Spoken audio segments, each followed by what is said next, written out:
আল জাজিরায় দেয়া ৩টি সাক্ষাৎকার ৩ জন ব্যক্তির। একজন হচ্ছেন সজীব ওয়াজেদ জয়, আরেকজন হচ্ছেন ফখরুল ইসলাম আলমগীর এবং ডক্টর শফিকুর রহমান বা শফিকুল ইসলাম, আমি ওনার নামটাও ঠিকভাবে জানি না, দুঃখিত। এই ৩ জনের বক্তব্য আমি শুনেছি। আমি শুধু এখন সবগুলো নিয়েই কথা বলেছি অতীতে। শুধু আমি ডক্টর শফিকের কথাগুলো বলছি।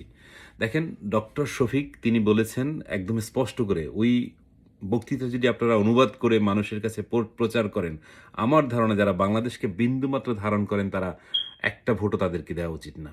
কারণ তিনি বলেছেন যে শরিয়া আইন এটা ডিসাইড করবে পার্লামেন্ট এবং এটা তাদের স্ট্র্যাটেজি। তার যে একজন আমির কি বলেছেন বা অন্য আমির তো না, তার একজন নায়েবে আমির কি বলেছেন সেটা নিয়ে তার ব্যাপার না।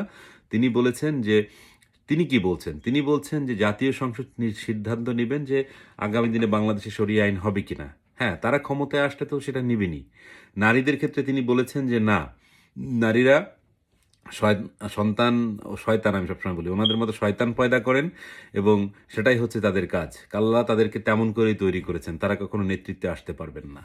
একটা অসভ্য মানুষ এই জমানায় থেকে যদি তিনি বলতে পারেন যে নারী এবং পুরুষ তারা সমানভাবে পৃথিবীকে শাসন করতে পারবে না, সমানভাবে পৃথিবীতে একটা জায়গায় অংশগ্রহণ করতে পারবে না, কিন্তু তাদের ভোটের দাম সমান, তাদের ভোটে তারা নির্বাচিত হবেন, তাদের গর্ভে তারা জন্মাবেন এবং তাদের দ্বারা তারা পয়দা হবেন। কিন্তু না বাবা, তুমি তো আমার মা, তুমি তো আমার বোন, তোমাকে তো আমি একদম রানী করে রাখবো। এই যে দুনিয়ায়, এখনকার দুনিয়ায় এই অসভ্য চিন্তাভাবনা নিয়ে একটা রাষ্ট্র গঠন করবেন, রাষ্ট্রের প্রধান হবেন, তাকে আপনারা ভোট দিবেন? একবার চিন্তা করে দেখেন। আপনারা হয়তো বলতে পারেন যে না, তারা সিট পাবে না অনেকগুলো। হ্যাঁ, তারা সিট না পেলেও তারা ভোট যদি পায়, এই আওয়ামী লীগ, বিএনপি এবং এদের এই ক্যারিকাচালের মাঝখানে যদি তারা ভোটগুলো পেয়ে যায়, তাহলে কি হবে জানেন?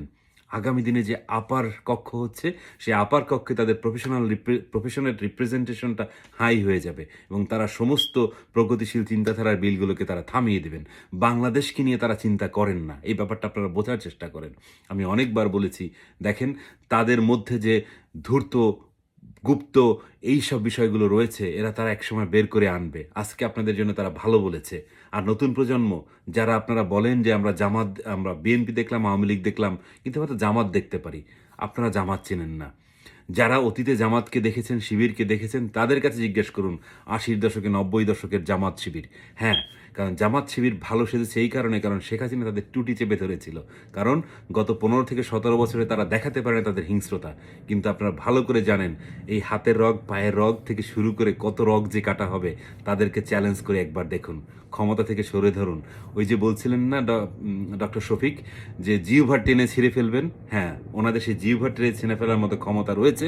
কিন্তু যেহেতু তারা নিষ্পেষিত ছিল, গুপ্ত ছিল, কিছু করতে পারে না দেখে তাদের ভালো মনে হচ্ছে, কিন্তু তাদের ভালো যে কতটা সেটা আমরা জানি বা আমাদের অতীতের প্রজন্ম জানে। আশা করি আপনারা সেটা বুঝতে পেরেছেন এবং এখনই সময়, আগামী দিনের নির্বাচনে তাদেরকে রুখে দেন, রুখে দেন, রুখে দেন।